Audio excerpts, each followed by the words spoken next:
Manikarnika film के कपाट जब खुलते हैं तो ऐसा लगता है कि आप माहिष्मती में एंटर हो रहे हैं। वैसा ही वैभव, वैसी ही हरियाली, शायद उसमें थोड़ा कुंतल राज्य भी मिला हुआ है। घाट पर बच्ची मिली, उसका नाम मणिकर्णिका रख दिया। शुरुआत में ही पता चल जाता है कि बच्ची नाम करेगी।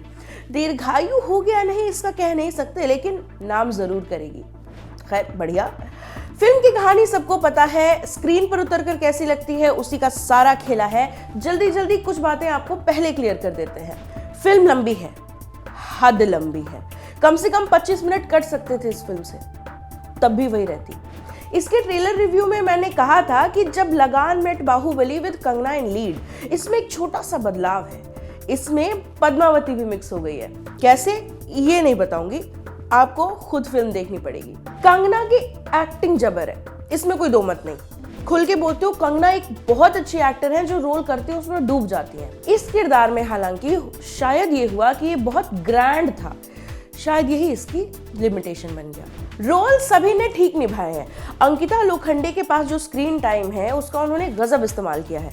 उनकी रेंज बढ़िया है, बेहतर इस्तेमाल की जा सकती है।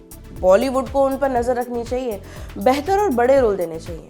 डैनी डेंगजोंगपा से लेकर ज़ीशान अय्यूब तक की एक्टिंग में खोट आप नहीं निकाल सकते हैं। अब किरदारों का जो खाका खींचा गया है उसमें कमियां हैं या वो बेहतर हैं, ये डिस्कशन की बात है, लेकिन एक्टिंग सबकी कमोबेश अच्छी है। फिल्म में कुछ एक्शन सीक्वेंसेस हैं वो बहुत बढ़िया हैं, वहां पे स्टंट डायरेक्टर का कमाल दिखाई देता है आपको। कंगना की प्रैक्टिस नजर आती है, कहीं कहीं पर खून नसों में तेजी से दौड़ता हुआ भी महसूस होता है, लेकिन इसका मतलब ये नहीं है कि फिल्म अच्छी है। माने कि तरकारी में आप सब कुछ नाप से डालिए लेकिन कुछ खोट रह जाए और फिर अपच हो जाए, वैसी वाली फीलिंग आई। अब वो क्यों हुई वो भी आपको बता देते हैं। सबसे अव्वल की आज़ादी बहुत ली गई है इतिहास से। वो इतिहास नहीं जो अंग्रेज बता कर गए हों, बल्कि वो इतिहास जो दर्ज हुआ है, जो जिसके बारे में बात हुई है। रानी लक्ष्मीबाई के मामले में डॉक्ट्रिन ऑफ लैप्स का मुद्दा सबसे बड़ा झगड़ा था, उसकी कहीं बात नहीं की गई। जिस समय की ये बात है उस समय भारत रियासतों में बटा हुआ था। जिस भारत को हम और आप आज़ादी के बाद से जानते हैं वो उस समय कहीं नहीं था।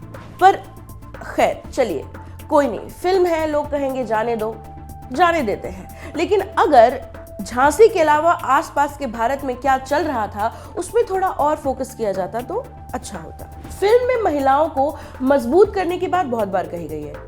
विजयी भवा पूरा गाना लिखा गया है, उसको शूट किया गया है, जिसमें औरतें प्रैक्टिस करती हुई नजर आ रही हैं, तलवार चला रही हैं, ढाल सीख रही हैं। इसमें कंगना खुद औरतों को लड़ाई की ट्रेनिंग देती हुई नजर आई हैं। देखकर बहुत अच्छा लगता है, बाय गॉड। लेकिन फिल्म में कई ऐसे मोमेंट्स आते हैं जहां पे लगता है कि ये सब सिर्फ मुंह देखली की बातें हैं। गंगाधर राव का चूड़ी पहनकर रहना, क्योंकि वो अंग्रेजों के सामने सिर झुका कर रहते हैं, झांसी को सुहागन रखने की बात करना, ये सब थोड़ा खटक जाता है।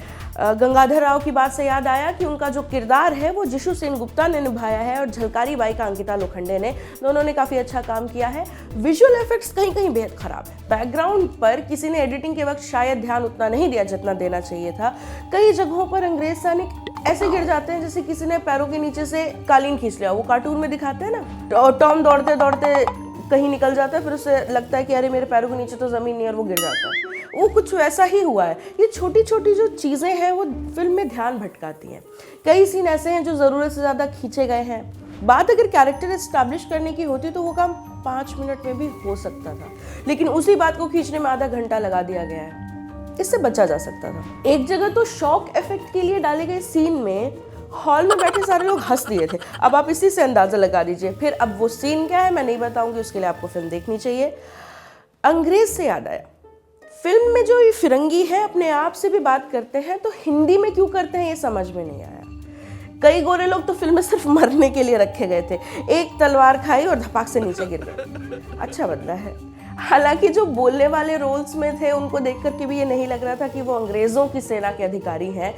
अगर उस जमाने में एकता कपूर होती तो उनके सीरियल में लीड विलन रोल इन्हीं को मिलता। कसौटी जिंदगी की जो कमलिका है उनकी जगह कैमलिन होते। कहानी घर घर की वाली जो पल्लवी है उनकी जगह पॉल होते।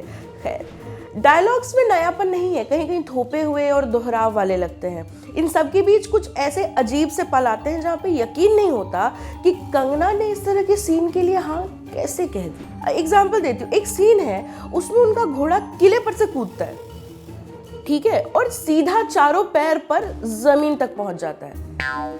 किला बहुत ऊंचा है, लेकिन सीन में ऐसा लगता है कि जैसे किचन के ऊपरी शेल्फ पर से खीर खा के बिल्ली कूद गई।